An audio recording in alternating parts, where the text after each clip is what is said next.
I moved my daughter from college directly to Nashville. We were setting up her apartment, walking downtown streets full of people, tourists everywhere. And I just started thinking, what if something happens to her here? Like she doesn't know anybody. And then in this amount of people, who would even notice? And so the story just kind of grew and bloomed from there. Hello, Melissa. Thank you so much for being here today. Yeah, thanks for having me. I am excited to talk about Tennessee Wishes. I have the book here with me. Thank you so much for providing a copy. Let's start with the book pitch. Give me that pitch for the book. Okay, so my title is Tennessee Wishes, and it's a romantic suspense and like a subgenre of mystery romance. And I'll just go right into the pitch then. Ava Morgan she's a young woman from the Midwest. She has this dream that she wants to be a country singer. And so she decides that she's just going to move to Nashville on a whim, and she's determined to make it. But at the same time, there's the shadow settling over Nashville. There's been a crime wave, and they're in the national news. There's a serial killer on the loose. And she goes anyway, despite the objections of her mom. And she gets an apartment, she gets a job waiting tables, and she's hoped to have a first chance to perform on their stage. But she ends up meeting Owen Lane. He's another rising country star. And despite battling his own demons and being haunted by a tragic past, Owen and Ava make a connection instantaneously, and there's just this spark that they can't ignore. So is it love at first sight, or is it something more dangerous? But Ava suddenly stops communicating with Owen, and he's left kind of reeling and wondering, and doubt comes in, and he just isn't sure what's going on. So was their connection fleeting? Was it one-sided? Or is there something more at play there? And so the serial killer has already claimed multiple victims, and Owen wonders if Ava's disappearance is more of a coincidence or if she becomes the killer's next target. And then I would say this book is for readers who love a sweet romance wrapped in suspense with a mystery that's woven through it. Tennessee Wishes is perfect for fans who crave that intense page-turning tension that will keep you guessing until the end. Thank you.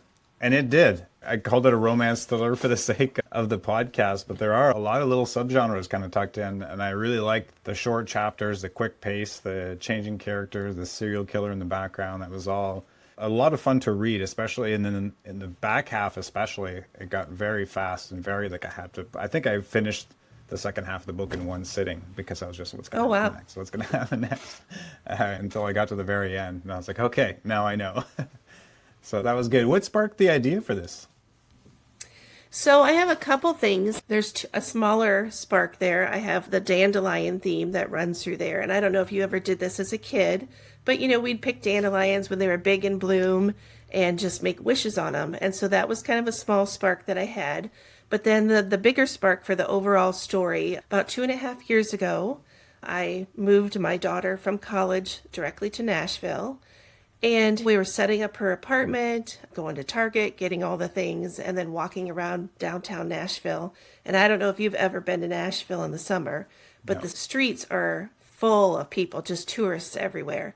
And I just started thinking, what if something happens to her here? Like she doesn't know anybody. And then in this amount of people, who would even notice? And so the story just kind of grew and bloomed from there. And in your acknowledgments, you mentioned your daughter inspired the story, so I imagine that's what it is. I was curious to know if your daughter was also like a country music singer, or if any of the other stuff kind of applied to her. No, she's not a country music singer. She just loves Nashville. She loves the scene, with the going to listen to the free music and different things like that, but she's not actually a country singer, so. Okay. So when you started writing this book, what was the intention of the theme for the book, or the genre? Because you have, like you mentioned, sweet romance, you mentioned suspense, mystery, we're putting thriller in there. What came first, and then how did you weave in the rest?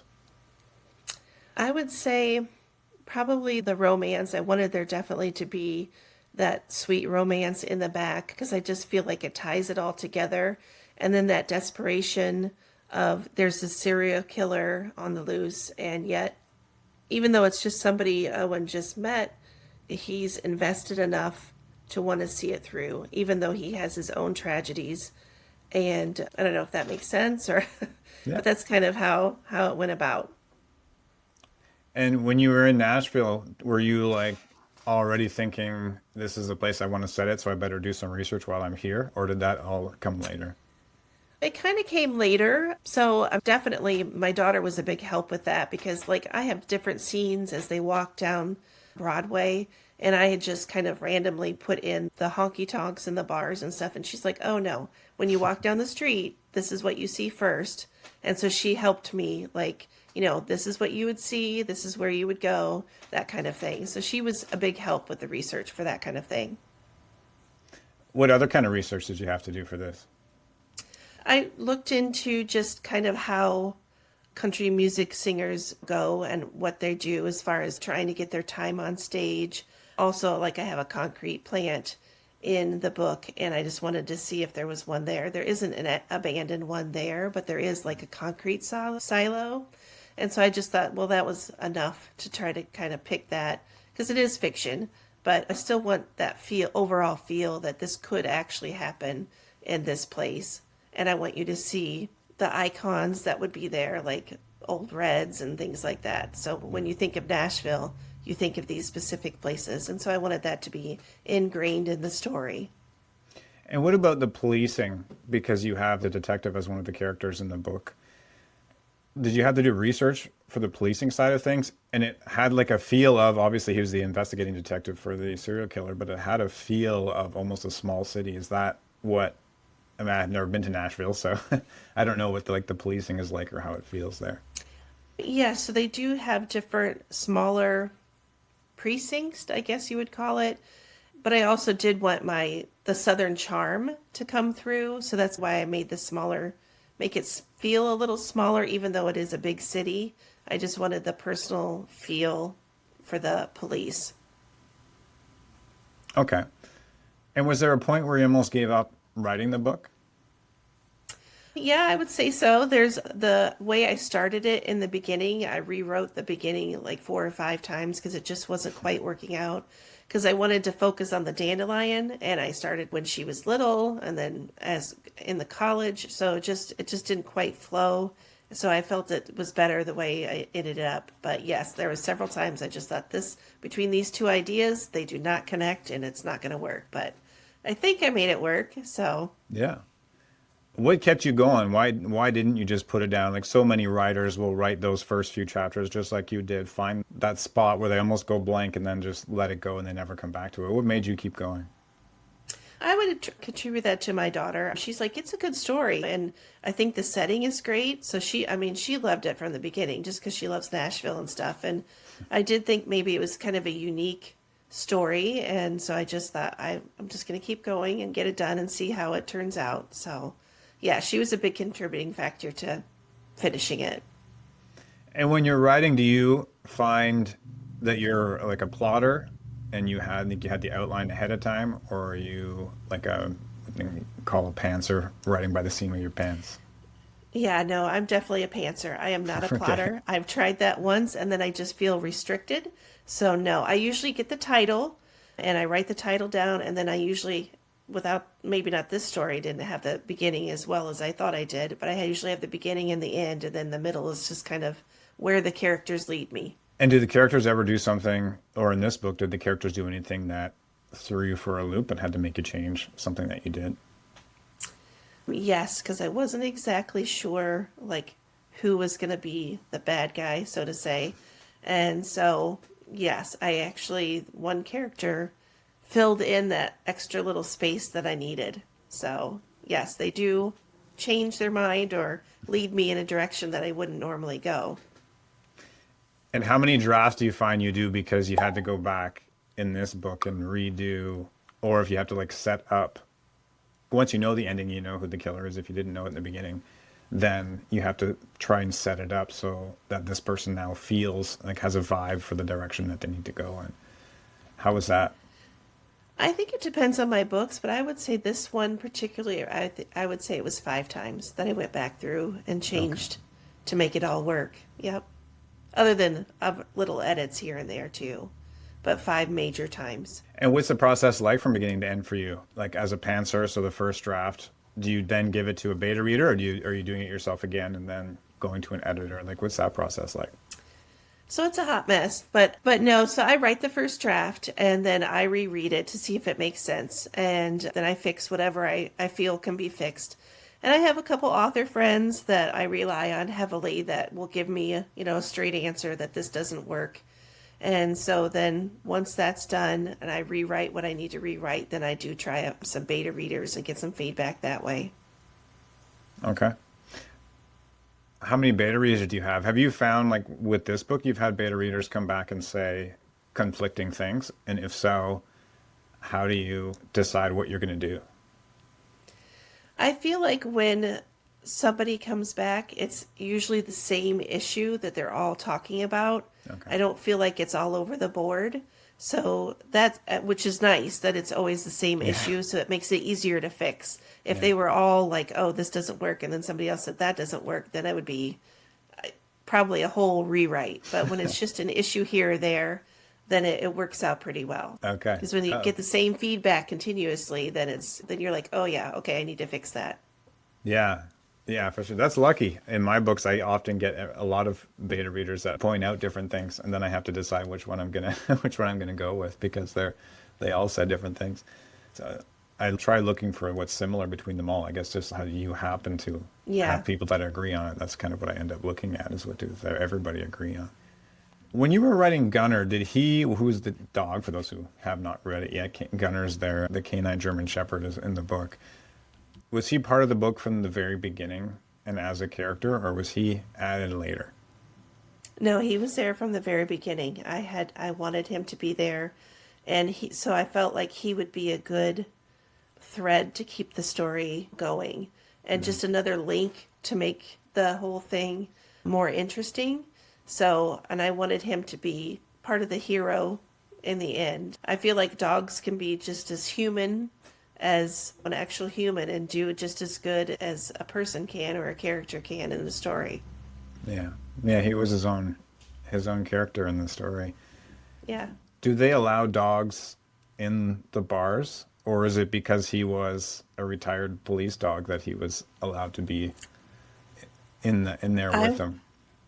Yeah, I would say most they wouldn't just allow any dog in there. It'd have to be, what do you say, a service animal. Yeah, okay. But it was fiction, so I Yeah, yeah, no, figured that's fair. I was I could just get him in curious the because door. So I haven't been in Nashville, but if I could bring my dog into a bar, I might go down there and bring my dog. So I I could do go feel there. like people try to get their dogs in anywhere they can, if if they're allowed. Well, for sure, because it's nice to have a socialization for the dog and to have them Yeah, with you rather than stuck at home. Yeah. Who is your favorite character to write in this book? I would say Detective Wyatt Lockhart, just because he's grumpy and he's tired and he needs coffee to survive, and he has pressure from underneath trying to get his job, and yet he's trying to solve these cases, but yet he still does it with a quiet kind of southern boy charm. Yeah, yeah, I liked his grumpy side, especially with his partner. That was entertaining. So was Kelly inspired?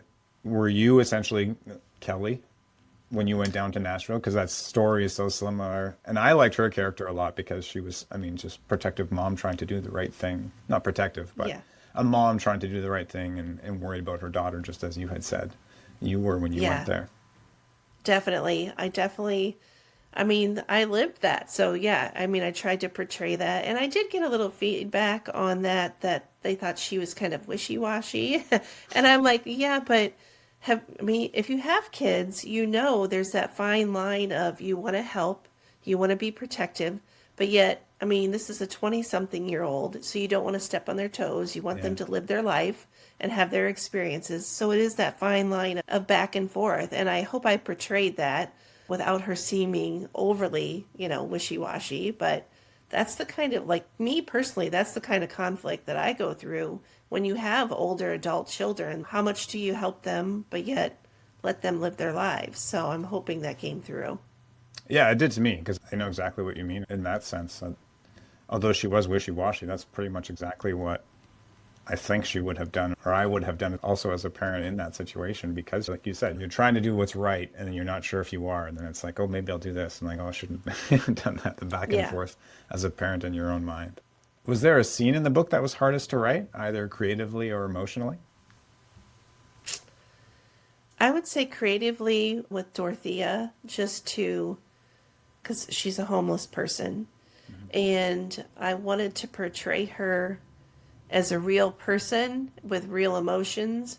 And yet I've never been homeless, so I don't know all of her feelings, but yet I just wanted to make her as human as possible and show that they're not just people that you pass by on the street. There's real feelings and emotions and a story there. So she was the hardest probably for me to do. When you're building characters, do you have well, you're a pantser, so I'm guessing not, but I'll ask the question anyway.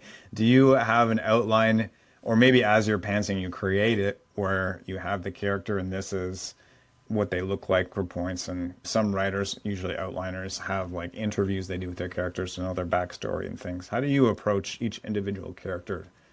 And how did you approach them in this book in order to make them all feel authentic and different? Well, so I don't do an outline, but I will think of a character and I will just put down as much information about them, how they look, their feelings, maybe their job description, age, that kind of thing. Just put it all out there as much as I possibly can, get it down. And now, not to say that doesn't change a little bit as I go through the story. But again, I'm a pantser, so it does change. It's not set in stone. Okay. A few wrap up questions. One new thing we're doing is having an author from our last episode ask a question for the next guest. So, my last guest was Joanna, and she is the author of Spy Girls. She wants to know if you met your hero or heroine, so I guess we could say Owen or Ava, in a coffee shop, what would they say to you? Well, if I met Ava, she would probably say, "What's your dream? And are you going to pursue it?" Okay, very nice. And what advice would you give to someone who just published their first or second novel? Well, a couple things. Marketing, you just can't get your presence out there, social media, that kind of thing. The more that people know about you, the better off you are. But as far as writing, don't just stop at that one book. Just keep writing, write the next one. You're always growing, always changing.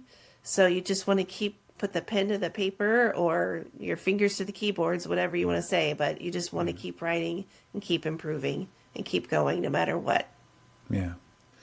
And what marketing tactics have you found worked well for you so far? You have sweet romance in all the subgenres, which was interesting. And you can almost market it in all the different ways with every piece of marketing you put out there.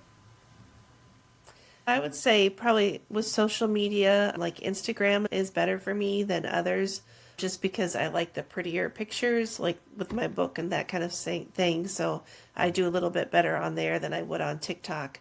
But just in general, I would say my newsletter, getting people to sign up for my newsletter and having that come out once a month keeps them interested in knowing what I'm going to do or what I have been doing.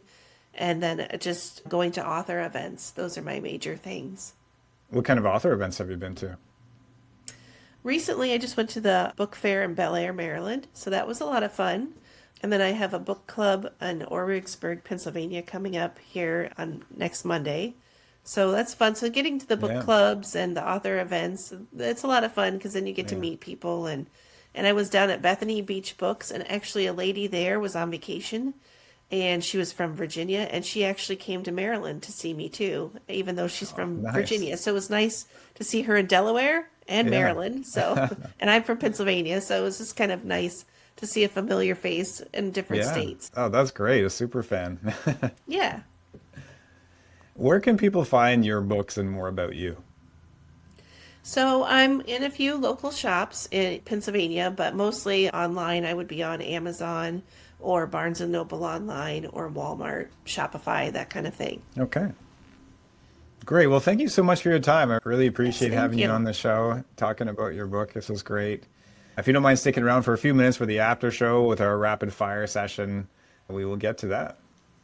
Okay, sounds great. Thanks for having me. Thank you.